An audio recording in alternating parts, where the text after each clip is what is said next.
Hey guys, welcome to another edition of Purpose for Forever. I am Anthony A.D. Walker, and this is Samantha Walker. So we welcome you guys. Thank you for being with us each and every Monday at 8 p.m., not a.m. Not a That's too early. 8 p.m., where we discuss our journey in marriage and the things that we've learned. And we discuss various topics. We have guests and all that great stuff.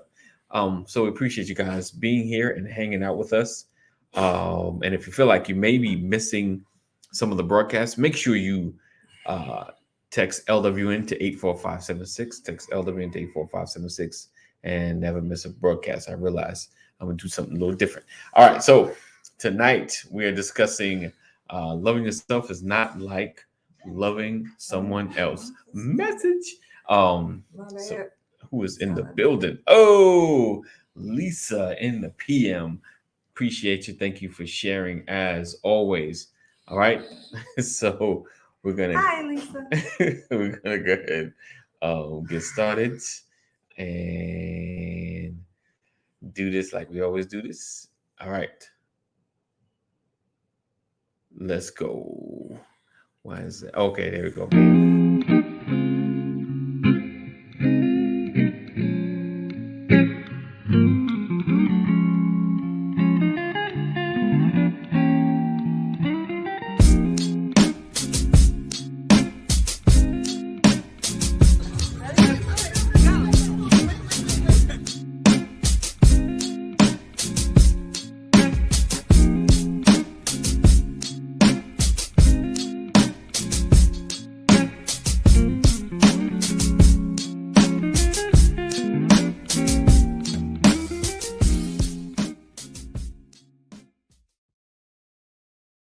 All right. Hey guys. Hey guys. So we're gonna start by apologizing. Last week, it was Monday. Wasn't it Valentine's Day on Monday? Yes. And it was Valentine's Day, Yes. and we didn't even come on. How dare we? But we were actually on our annual couples trip with our core group of couples. And we were out of town. Right. It totally slipped our mind. We were having a ball. Honestly, that is the truth. So we were not on last week. Yes. And when I thought about it, I was like, oh man, we could have all been on together, but we missed the boat. I'll take the L on that. Yeah, we could have gave you guys a sneak peek on the inside of what we do, but we did have a great time. Yes. We have connected with some pretty great couples. Yeah. So like I said, I can say I had a great time. Yes. I hope is that everyone had a great time, but we truly enjoyed ourselves. Yeah. We enjoyed Valentine's Day. It was kind of like Valentine's Day all weekend. Right. It was super, super cool. So we weren't on last week. Yes. But we are back tonight. Yes. Tonight. And here we are. And the mister is going to kick this off. And hopefully I'm going to jump in and not ruin his train of thought where he was going. All right. So tonight we're talking about loving yourself is not like loving someone else. Inspired by a video we've seen, that a gentleman spoke about. Pretty much they said that if you learn to love yourself, I wouldn't blame. But I'm gonna just skip that part. Okay. And we revisit because I don't know if you remember. I mean, because it basically what you like and what you love. If you learn to love that and love yourself in that, then you can be in love with somebody else. Love yourself like you love someone else like you love yourself. It's a lot of loving going on here. It's throwing me off this evening. So I say no because loving Samantha is not like loving me because my interests are very different. And how, we always hear about the love language, which I agree with because there are certain things that I like that she's like, it's cool, but it's not at the top of her list. Just like if you gauge on what women like, they talk about flowers or roses. my wife is not a big roses person. Yeah. I will say, like, if I sent roses to her job or send them somewhere, just the thought is more the value than the actual roses. Right. So it's not like if I had the house full of roses, she'd be sneezing all over the place and That too. like, oh, oh, just but it's more for her is the thought, So it's, and for me, it would be the grand thing, the experience of seeing it, So we both receive something different. So you can't necessarily do what you do for yourself for someone else, because they may not receive it the same way. And you hook this thing up and you're like, oh yeah, they gonna love it. And they come like, oh, that's nice. Whereas in your mind, if she did the same, you're like, but you can't, so you have to learn who you're with and what they love to do. Now, as far as taking care of them, that goes one and the same, respecting and listening, that goes one and the same. But to love the same way is very different. Make sense? Sense-ish. Okay. I got you. So do you feel like you can love the same way, or does it have to be different? I like I said, I might mess this up a little bit, but hopefully in the grand scheme of things, when it's all like at the end, it kind of all at least makes sense. Right. Different aspects. So I'll say this. For me to properly love my husband, I do have to love myself. Right. Meaning I can't feel, if I feel worthless or less than, or, full of insecurities. And don't get me wrong, we all are insecure about something. Right. But I mean, if I'm plagued by insecurities, right, and feelings of low self-esteem or whatever, right, it makes it extremely hard to properly love him. Right. So I will say that I need to love myself first. I need to come to grips with who I am and accept it so that I can love him properly. Right. And so that I'm not loving him from a broken, incomplete place. Right. Because that will inevitably sabotage the relationship. Right. Because I'm broken, I'm incomplete. Yep. My stuff is not going to be always palatable. Okay. Put it that way. Yeah. Like sometimes it's going to come out wrong. Sometimes it's going to be offensive or too much or whatever it is. So I do need to learn how to love myself before I love him. But the kicker to that is I'm trying to figure out how to put it in the same way you said it. Okay. But what he said is right. Okay. So like how I love myself, I can't just assume, like it's all about experiences. Mm-hmm. Experiences, where we come from, right, how we were raised. So even though we were at some point raised in the same town, mm-hmm, we both in different households with, mm-hmm, different experiences. So things I've seen and experienced is very different from some of the things he's seen, right, and experienced. Right. So of course, the smart thing is to learn him, so that I can love him properly. I think, right, that's the crux. That's where the rubber meets the road, right, is getting to know your spouse, right, so that you can learn how to love them properly. Right. You just can't assume. I'm thinking that's what he meant. You can't just make assumptions. Right. Oh, because I like this, you should like this too. Right. How can you not like this? I like it. I like it. Yeah. It's just in easy terms, is not being selfish, right, not being self-centered. Mm-hmm. It's hard to love anybody when you're self-centered. Right. Like, we were on a trip and told you we had a great time. It was like several points when I kept saying to people like, wow, you're a lot, like in a joking way. Right, right. But at the same time, the husbands was like, oh yeah, that's her and I'm fine with it. Right. Like I love her for who she is. Yeah. Right. And some of them, like on the surface or even kind of behind, closed doors, is like they're two total opposites. Right. but they've learned how to love each other Right. as they are. Definitely.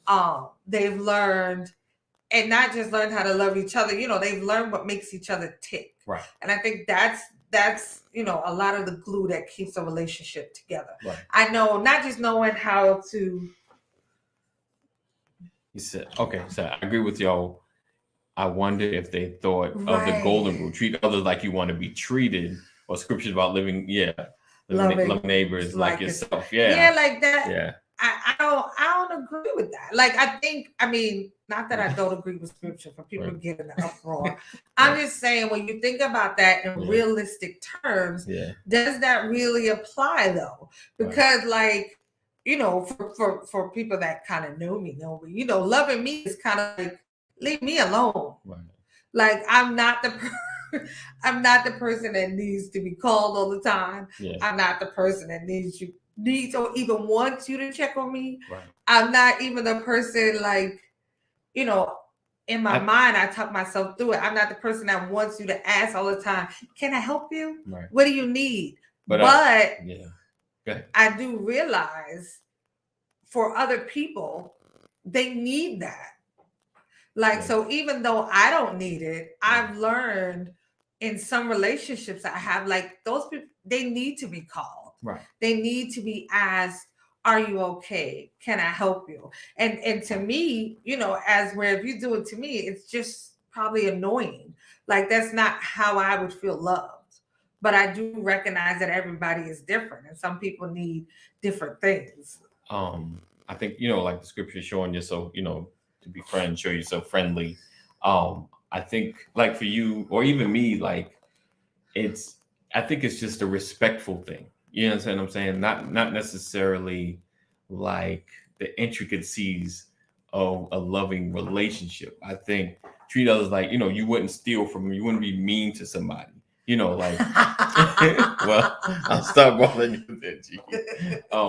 But yeah, like, if it's, just a reciprocation, if a neighbor comes and asks, for something, that's within means, just, you would try to be as nice as possible to help them as much as you can, or whatever resources you have available to help them. I think it's just being able to treat others like, like you'd want to be treated in certain situations, like even, in church, or just speaking or saying hi. I think it's just a back and forth with treating each other right. Not like what I'm talking about is more or less as far as our kind of relationships, as far as, how I treat you or serve you, in the whole component of a relationship, as far as having friends or having other people or neighbors, just being peaceable, living peaceably with each other. You wouldn't want them causing a ruckus. Why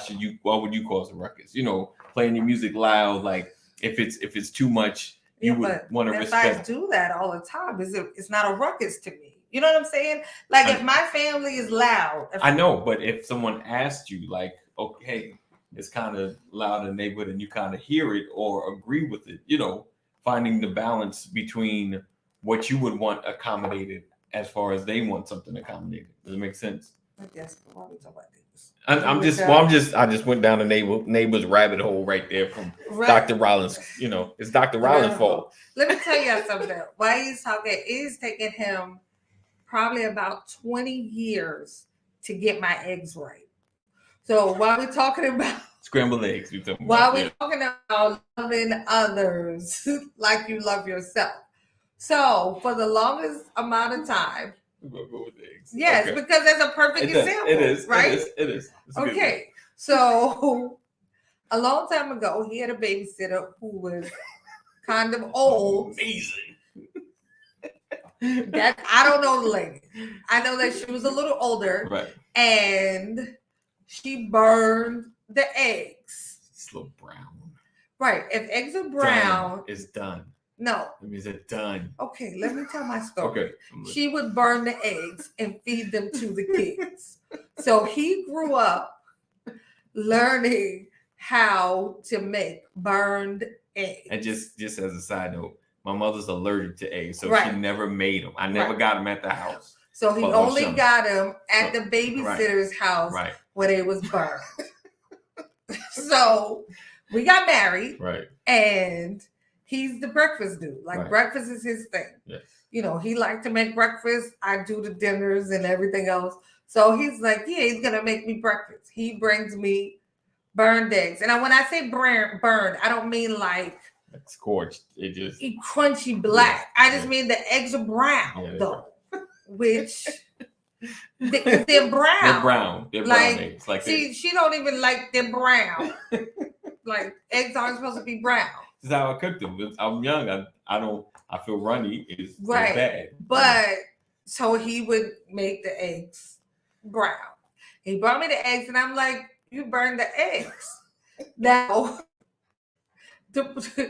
so we spent 20 years of him gonna force me to eat brown eggs because that's the way he liked them. That's how you make them.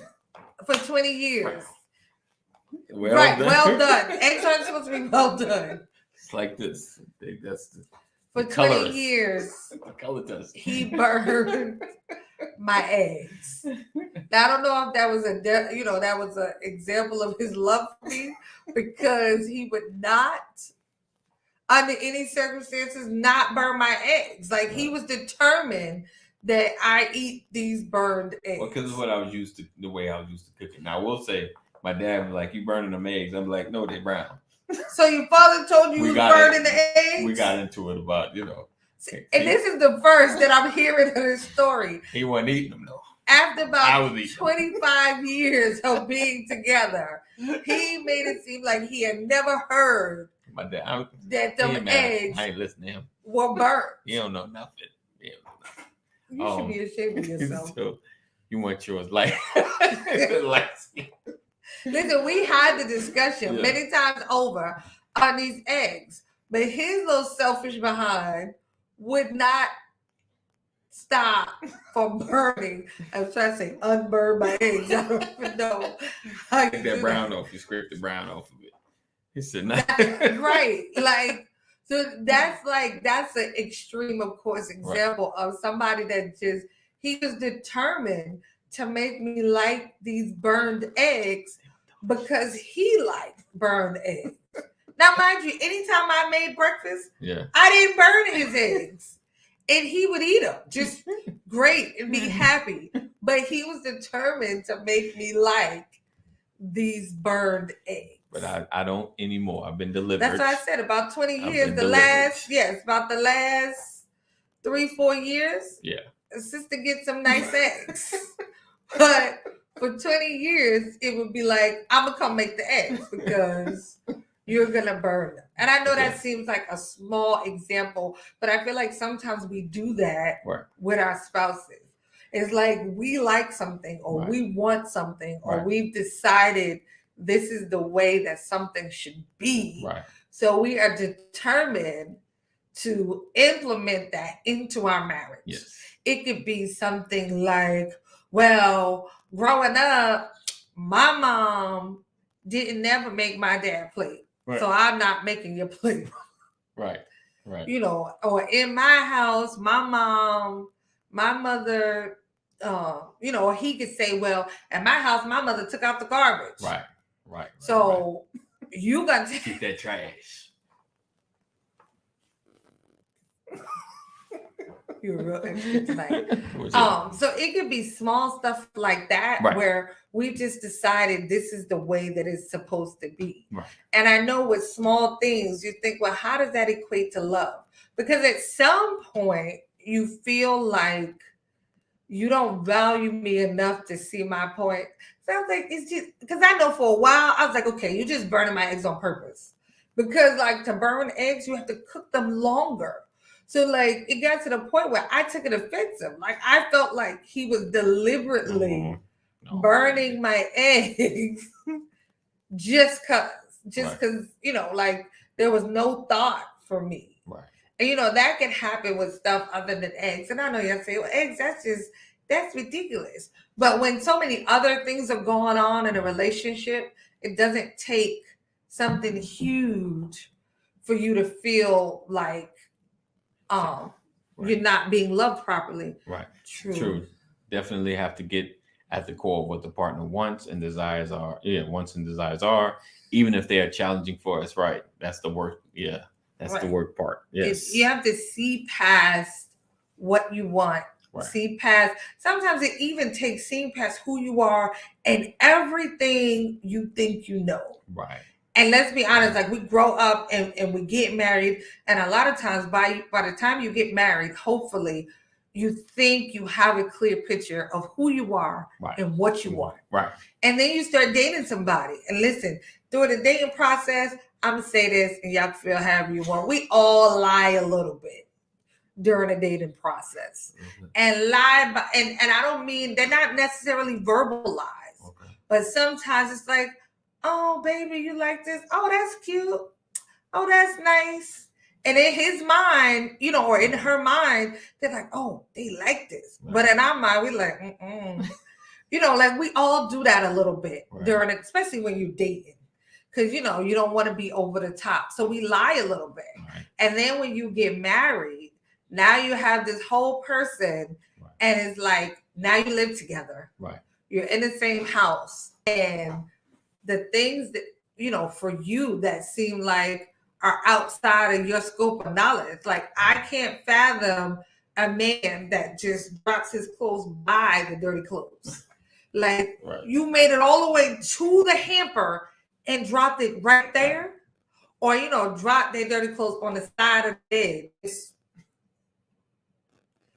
and them little things, like, they become bigger because it's like, okay, this is not something I've ever seen done. I've never seen somebody get that close to the hamper and miss it every time. Like, it's like it's moving or it's shaking. And those little things over time, over years, become like a mountain.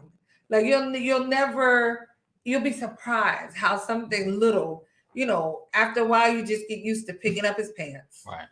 You're picking up his socks, or you yelling about it, yelling at him to pick it up, or yelling at him, and over time, those little things become a lot. Right. They can snowball out, or it becomes areas that, we just don't talk about it. We sweep it under the rug. Oh yeah, he's a slob. Right. You sweep it under the rug. Right. I'm married to a slob. I already know that. You just sweep it under a rug. But eventually, you start tripping over those rugs. You start tripping over those humps, the things you don't talk about, the little things you do, the differences. You can start tripping over those things. And that's where the problems come in. Yeah, not discussing them. And yeah, it can become bigger than it should, if you're not talking about it or not having the conversations and understanding. Yes, it's looking really bad on the screen. Apologize, guys. Reception is bad. What happened? I don't know. I expect from this. Dr. Wallace, do we look blurry to you? So yeah, it's definitely a factor when you're not having the conversations, or you're not considering, the other person's feelings and things of that nature. So, yeah, the little irritates. Right. The little irritants can become much, and it can make even disagreements that much more challenging. It's good on Facebook, blurry on YouTube. Okay. Yeah. Very little, no H. Yeah, no. It's the connection. I don't know. Well, how would it be? Because on Facebook we look normal. My face is jacked up. Okay. That's all your right. regular phone.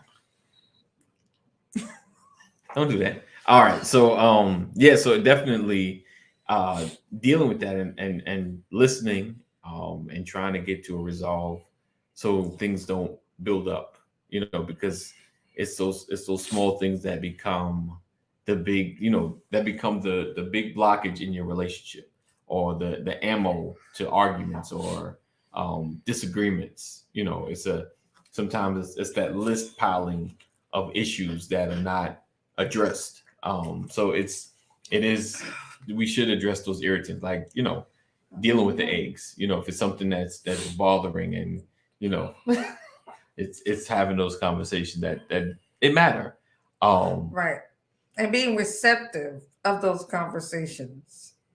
not just continuously feeding somebody burned eggs for over 10 years. As y'all can see, I'm very traumatized over all the years Oh, of, burned eggs. of him burning my eggs. It traumatized me. Very, very, very traumatized. But no, I mean, you want to make sure you don't develop that this is how I am attitude, Right. About stuff. Right. Well, I'm fine with it. I've been living with myself for 30 years.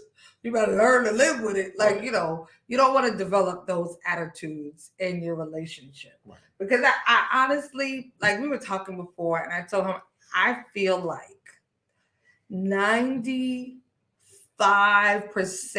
of the things that go wrong in a marriage can be communicated through. Meaning when something, and I say 95% because for me, there's a 5% window that, yeah, I don't know if that 5% you can talk through it. But I think 95% of the things that go wrong in a relationship can be talked through. Like, even if we can't totally agree on it, we can listen to each other and kind of just hear why you feel the way you do, or why you think the way you do, or why you think it's okay to keep dropping these clothes on the floor. I wasn't talking about you. You ain't got to do all that. I'm just saying, like, 95% of it can be talked through. If you spend time to really talk, and I mean, kind of just laying it out there, saying, look, all I know is my mom said, you never could trust a man. So as much as I love you and I want us to work, I keep hearing that in my head. Right. So at times I need to be reassured because there's a part of me that still believes at some point you're going to prove to me I can't trust you. Right. And that's hard to say. And it's extremely hard to hear. Right. I'm sure. Right. Yes, if you have the right communication tools and desire or care about fixing it, it can be talked through. Maybe absolutely. The communication tools, and that's right. And sometimes you might have to implement like some crazy communication rules in your house. And what I mean by crazy is sometimes just an outright conversation might be hard. Sometimes you'll find that, maybe your husband cuts you off all the time. So, what does it get when I'm talking sticks? I mean, I know some of the stuff seems silly, but it's like, okay, I got the stick. Right. I'm talking. Right. And then, when you finish, you put the stick down, he gets the stick. Right. At least that 30 seconds while I'm holding this stick, you can't talk. Right. And you have to listen or you have to hear me. Right. You hear my voice, you hear me talking. Now, hopefully, you're focusing on listening and not waiting for your 30 seconds to be up for you to talk. Right. But I'm saying whatever tools you need, right. Like, don't be afraid to try different things. Don't be afraid to say, hey, even sometimes, like, I've tried stuff I've seen in the movie. Like, no, I'm being serious. Like, movies come from sometimes real life experiences. Right. Yes. Sometimes it comes from stuff people have tried and went wrong. Right. It might go right for you. Yeah. There's what did she say? Avoid the whole of you statements. Oh. Right. Yeah. You statements. Let's see. The comment before it. Oh. It said willingness to look through your partner's lens, right? See it from their perspective. See, right. Because sometimes, like, I feel like you marry somebody and people love you. People love you as much as they know how. Right. They love you sometimes as much as their experiences will allow. Sometimes, their experiences haven't been that great. Right. And so it's hard to love you to the end of the moon. And I've only been able, in the past to make it to the end of the block. Right. But that communication, that talking through it, that vulnerability goes a long way. What if, how do you find that balance in the communication tools, right? So, like I said, you try different movie things, or you try, yeah, you tried certain things to regulate your communication in a sense where where ideas can be heard. I know we we talk about the one where you repeat back what you heard me say so that you can understand, make sure that there's understanding on both sides. Mm. So that's a good tool. That's a good tool. Um, but how do you get to the point where we're willing to try different things when when communication is a hard process? Um, I'll say for me, I believe it starts with honesty. Okay. Honesty in the sense, like, look, we don't communicate well. Right. Everything we've tried up to this point is not working. Either it always ends in an argument, or we say things we don't mean. I mean, I think in it, like Dr. Wallace said, not a lot of those you statements, but it's like we. Right. We end in an argument. We say things we don't mean. We raise our voice. Whatever it is, I think, they always say that the hardest thing is to admit is that you have a problem. Right. So you have to at least agree that it's a problem. Right. Like, I think once you both can agree that communication is the issue, I mean, there's tools everywhere. Like, you'll be surprised. People Google everything. If you Google it, Google will give you ideas. Yeah. They'll tell you about books. If you're not a big reader, I'm sure there's audio books. Right. We talk all the time about counseling. Right.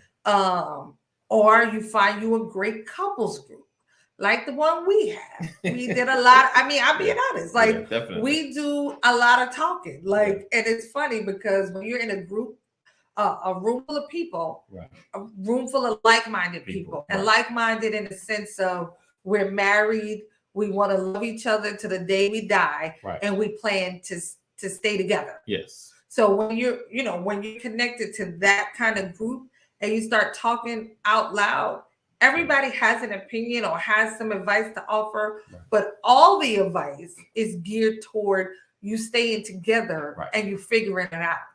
Like, we didn't have anybody that seriously was like, oh, you need to leave him.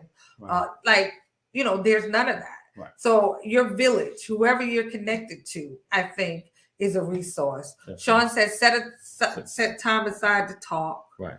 Try to go in with a level head and not go right. No coming in hot. You can't come in hot. Listen, I learned some years ago that when I say to him, we need to talk, he builds up all this anxiety. It don't even matter what it's about. So by the time he comes to the time we done agreed, we gonna talk. Right. He has got the boxing gloves on. He is ready for a fight. Right. He don't even know what the conversation is about, but he's ready for a fight. So we learned that the side time to talk. Yeah. I gotta kind of kamikaze, like I gotta Jackie Chan him to have a conversation. Like, I can't say, okay, we're gonna talk at 9, because if that's the case, all day long, let's just talk now. He has concocted 36 scenarios in his head about what I want to talk about, and that is a lot of anxiety. Right. But I know that about him now. Yeah. But I didn't before, and I couldn't figure out. Why are you so defensive? Right. That was a trigger. Yeah. Like, I'm like, why are you so defensive? Right. I just want to talk. Right. You want to talk? Yeah, talk. Like, just talk. So it's important, like Sean said, to figure out those triggers. Yeah. To figure out, how to be able to come in. Right. Come in with a level head. Right. Like, I can surprise him and just start a conversation. Yeah, I'd rather let's just jump into it. It works better. It could be anywhere. Be in the car. Yeah. He could be shaving his face. I just go to talk. But it works better. Like, our conversations are great. If we schedule it, the anxiety overtakes him. I don't. He think I want to fight, and he come prepared to fight, and I don't want to fight. Right. Because if I can schedule it, if I can be calm enough to say, okay, we're gonna talk at 6, by that time I have released all of my anger and anxieties. Right. I have put in my boxing gloves back in the closet, right, and I'm ready to talk. But now he's ready to fight. So I think, like, it's important to be ever mindful, but just being honest along the way. Now, of course, if he would have said in the beginning, when you say we need to talk, it makes me feel like this, or this, or I don't like it, right, or whatever, I'm sure we could have adjusted that earlier. I mean, for me though, I didn't feel like there was any other alternative. As silly as that may sound, I felt like, that's just something that I had to kind of deal with. Like you wanting to talk, or just the whole, we need to talk. Like there has to be a scheduled point in time. Like so, trying to deal with the anxiety of it made you angry. It was a struggle. Like, and I think I just think about it all day. Like, what do I know about? What? You can just tell me on the phone. Like, just tell me right now. And so it just too much of a process. But I'd rather honestly, like, I even in when she's upset, like, let's just have it. To me, I don't want to talk then. I kind of want some of the words that she may not even want to say. But but I do wait. Like she, I know we go through periods where, like if it's been something, you push sometimes. Yeah, and we'll put a pin and we'll revisit it. And I know a lot of times she doesn't want me, like, or want to feel like I'm just trying to sit for the conversation then be out. Sometimes she wants specific time or the quality time to have the conversation. Let's see. He says, so crazy looking at our behavior in hindsight. Could have avoided so much drama with proper communication. Listen, right. We say that all the time. You already know some of our drama. So right, we could have avoided a whole lot of that if we just would have taken the time to communicate. Like when I truly say, like, if we would have taken the time to communicate through some of the rough spots and through some of the anger and some of the hurt, we could have not been out here acting crazy, looking crazy. Right. We could have saved both of ourselves some peace of mind. Yeah. I mean, I'm be honest. Like you always say, we're big on counseling. Like, getting it, especially in the beginning, getting that counseling is definitely something you should get into. Starting out your journey. If anybody's watching and you haven't started your marriage journey, you should definitely get that counseling. He said, love made you want to say something because you want peace for her, even though it disturbed your peace. Yeah. Like, okay, so I hear that, right? And I know, like, I guess for the husband, I don't know, because I'm not a man. So, like, I hear men say that a lot of times, you get into that happy wife, happy life. But I personally, like, I don't want that. Because really, it's not really like a happy life. Yeah. Like, you're not happy. Right. It kind of, I feel like, sometimes that can teeter into the you tolerating your spouse. Right. Because I tolerate this from you. Right. Like, I don't know. I think over time that can cause feelings to change. I'm more of right. Right. You're ready to fight. Right, because it's that too. I'm more of the just tell me how you feel. Right. Like I want, I always tell them there's no happy wife, happy life. Listen, this is happy spouse, happy house or something. If you want to have a saying, like we both need to be happy. And happy is still kind of like those iffy words because you can be happy one minute and then you're sad the other. So that the whole premise of that is kind of funky. But like I believe, like I want to be able to love his true self. Meaning, I want to be able to love the man that says, "Yeah, I don't like that. Right. I know you like it, right? But I don't like it." Right. and then me say, okay, you don't like it. So what's the middle ground? Right. Because I feel like that's where real love begins. Not when you pretend that it doesn't bother you, or you pretend, or you go along with it. Oh, I'm saying that's why he didn't say how. Um, Oh, we need to talk. Made him feel right, right, yeah, right, right. like I feel like if And you're right about that. That I mean the or just yeah, just kind of like I don't know. It just never really resonated, to switch up the conversation because, like I said, if there was like some level of counseling or pre-counseling, somebody just like, hey, you can say that's how you feel. Like, oh, I never really thought about that, right, and just little small stuff like, which is kind of why we have like the group just to bounce things off each other. Like, we talked like I talk to the guys when there's trouble in the home. Like, man, like, is it me? They're like, yeah, it's you. You know, like, this is what you well, or this is how you feel. You need to tell her. Let her know how you feel. You need to reach a resolve. I heard a thing like, just it's order over peace. Like getting things right in your house as opposed to just trying to have peace, which is why, like you've seen grandfathers just sitting in the corner in the chair not saying nothing because oh, you know grandpa. because he worn out. He Right, he gave just in gave all the time. up He the just gave ghost. right. He He just just gave up. counting his time like you don't need me yet, Lord. So it's getting out of that where the man is more active in the household, speaking his mind, not when he gets angry, but just like what he likes, what he don't likes, and Right, there's compromises. There's always compromises, but not just giving into everything for the sake of peace. Because I don't feel like I don't feel like it. I don't feel like and you don't feel like it so much that you just taking anything, and now you're not happy, you're not enjoying your life with being married. You right, just kind of you're in that survival mode. And that's like the worst place to be. You're just in survival mode. You just kind of yeah, we survived 30 years. Yeah, we survived 40 years, but we're not like thriving. We're not excited. You know, it's just the monotony of being married. Yeah, we married. We did the right thing. Because that's all you got. I did the right thing.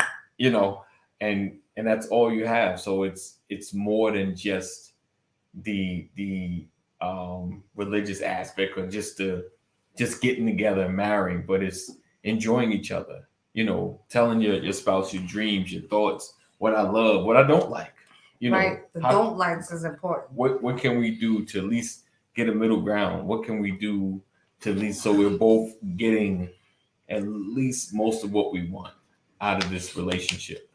Are we communicating what's going to be right, or for Right. understanding what your spouse? Right. Absolutely. Like Definitely. that wanting to be right, or you just listening and waiting for your turn to jump in. Right. Those are all dangerous places to be. Definitely. Like it would literally break my heart if 10 years from now, like I heard him telling our son, like, Oh. my son is grown and he call and say, Daddy, oh, my wife is something, something, something. Right. And he's telling him, listen, boy, your mama did that to me for years. Right. Just ignore it and go with Right. the Go low. flow. Right. Right. Like, who wants to think that you loved somebody Right. incorrectly for Right. 30 years? Right.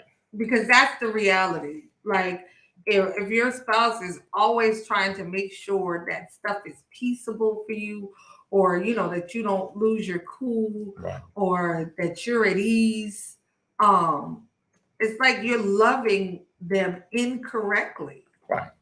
Like, and for me, that's never been the goal. Right.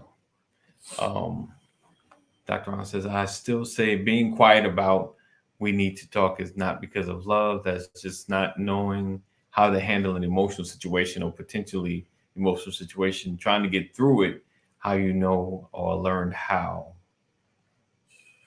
Maria, trying to get through it, how you know or learned how. Maybe she said you're trying to get through it. I don't know.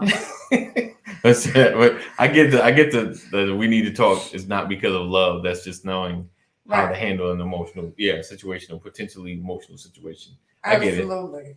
Yeah, Absolutely. And definitely. I can say, like, you know, especially in times past. Like some things I may have appeared to be immovable about.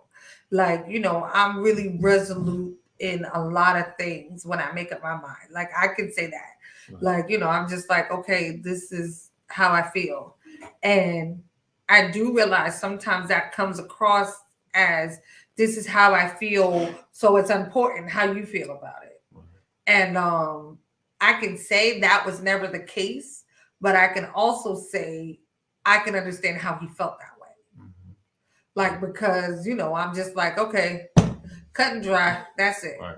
And sometimes if that's what you present, people take your words at face value. Right.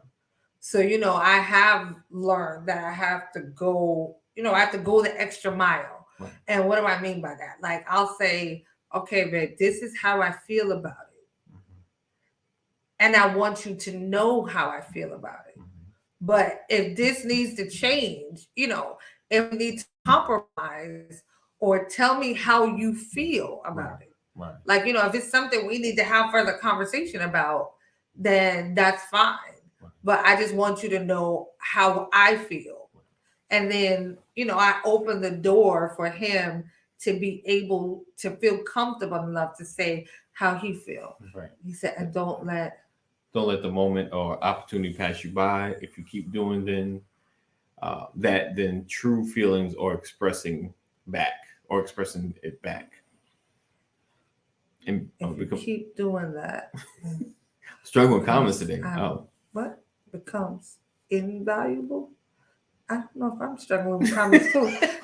Okay, so and don't let the moment opportunity pass right. When something happens, when there's a moment yes. and you feel like something's out of whack, it's important to talk about it then.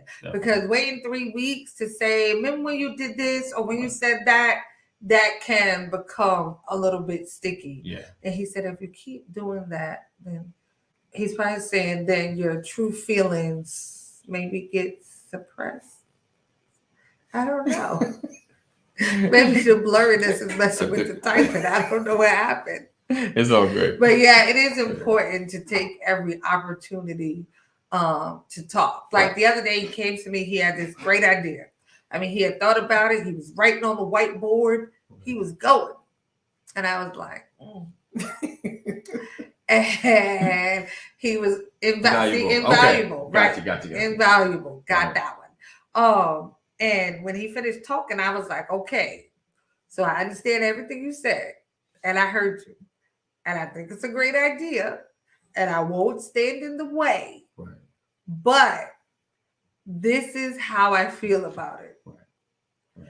And I was like, so I want you to know up front how I feel. Right. Like I'm gonna do my best to support the decision, because I see this is something you put time and all that into. But this is how I feel, and it's important that you know that going into it. Right. Like it's important that we're clear on how I feel. And and I was like, my feelings may change. Right. It may change, it may get better, I might totally warm up to the idea. So, but today, going into it, this is how I feel about it. Right. And I think it's important sometimes to make that distinction. Like we think, oh, well, he said he's going to start this 6 months from now. So when he starts, I'll feel different about it. Right. It's like you're being unfair to yourself and you're being unfair to him. Because it's kind of, you're lulling him to this false sense of security. Right. Like, you all with it. And all the time in the back, you're really not with it. Right. So I think it's important, like honesty, is really, really important. And not just, and honestly, I know people say truth hurts or whatever. Honesty don't have to be vulgar. Right. Like, it doesn't have to hurt. What do I mean? Like, yes, it may be unexpected. Right. And it may not be what you want to hear. But I don't feel like it always has to hurt. Right. That's true. And I'm big on honesty. Yeah. And sometimes the delivery is what makes it hurt. Right. It's not that you were honest, is how you delivered it. Right. like with a Japanese sword. Right. Yeah. That's gonna hurt. You Definitely. just slice it. Yeah. But at the same time, if that same honesty, you know, with your hand out goes a further way. So I think, being honest about what you're feeling Right. in the moment, Right. being honest about where you are Right. in a situation, sometimes even going far as far back as where you come from. Yeah. Listen, I come from a long line of women that divorced. Everybody in my family has been divorced. Right. Like they just don't stay together. Right. Or every woman in my family has always been cheated on. Right. Or whatever. I think those things are important. Yeah. When we're dealing with each other. That honesty piece goes a long way. It helps with the communication. It's easier to communicate with you when I know how you feel. Right. If I'm guessing in the dark, right. It's always. I feel like it's always gonna go left. It's kind of like I'm just reaching in the dark, trying to figure out if I hit your feelings somewhere in there. Yeah. And that's that's an unfair space to put your spouse in. Right. And it's a dangerous space for you to put yourself in. Yeah. Give your spouse space to tell you how they feel, what they feel, what they think, how they think. And sometimes you have to not just give them the space. Sometimes you have to draw a diagram. Right. Put red flashing lights. This is a safe space. This is a us space.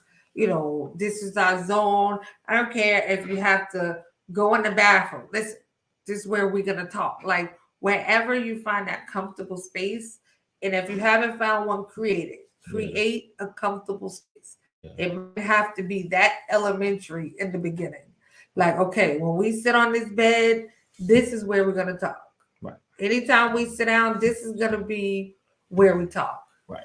If you don't, then they will shut down. Right. Right. Because if you don't have that space, you're right. They will shut down. Right. And that's on both sides. Yeah. They will shut down because they feel unheard or invalued. Yeah. Like you don't value what I say. You don't care what I think. Right. And so they stop talking. Definitely. So yeah, you got to have that space, that understanding. Just know your spouse.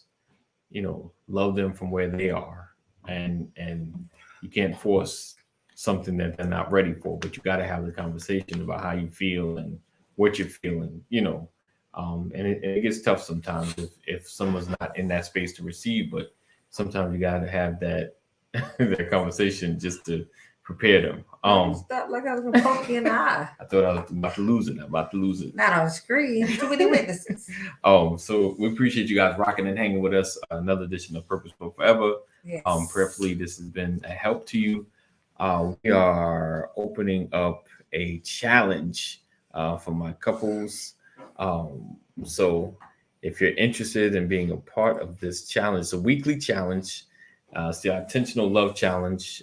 Text P4F to 84576. Text P4F to 84576, and you'll get the weekly Intentional Love Challenge. We'll be starting on Monday, so be a part, and you'll get more details of the things that we got going on with Purposeful Forever.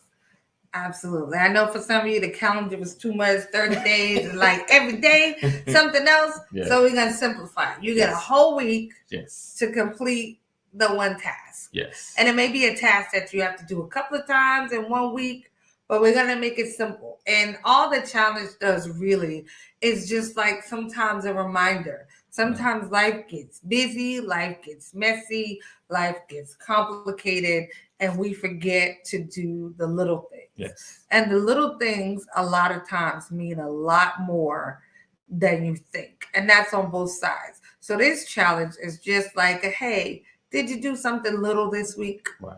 That's all it is. So we're hoping that you guys enjoy. We're going to try to make it as fun as possible. Mm-hmm. We're going to have some great things going on, but we would love for you guys to join and be a part. And yes, I know we're always doing something, but if you're going to be married, don't you want to enjoy it? Enjoy. I mean, who just married? I mean, marriage can be fun. Yes. It can be enjoyable. you can really like your spouse. Right. Go figure. Look, So that is at the there. goal, just to Look help at you there. guys, and when I say guys, I mean guys and gals, however you want to say it, Right. is to help all of us, because all this stuff, trust me, is some reminders that we need to, because Right. we get busy, we're doing stuff, we're running, there's kids, there's parents, there's siblings, all the of same that. stuff y'all got. Right. So it can get busy. Yes. And I don't want to forget to do the small things. All right. That's it. That's it. I know you got to run. No, we good. As always. Oh, wait, hold on. Get this comment. All right. Do you guys feel couples can have too many rules for the relationship to thrive? Ooh. Well, I mean, I guess it kind of depends on what you consider rules to be. I think everybody has boundaries, right? Mhm. So when you come into a relationship, I have a list of what really is boundaries. And you might call them rules. Like I have a list of things I do and things kind of that I don't do. And so when you come into a relationship, you kind of have the same thing. So the trick, or what makes you kind of get to the marriage stage or once you're married, is meshing those things. Yeah. And finding the areas There that you you can compromise. Compromise is the key. Yeah. Go ahead. I'm answering. No, go ahead. Let me finish. Yeah. So I think you have to find the areas that you can compromise in. But it's definitely important not to tell somebody you got too many boundaries. Yeah. You know, like it's kind of just how you deliver it. Yeah. And there should always be room for compromise. Right. There should always be room for compromise.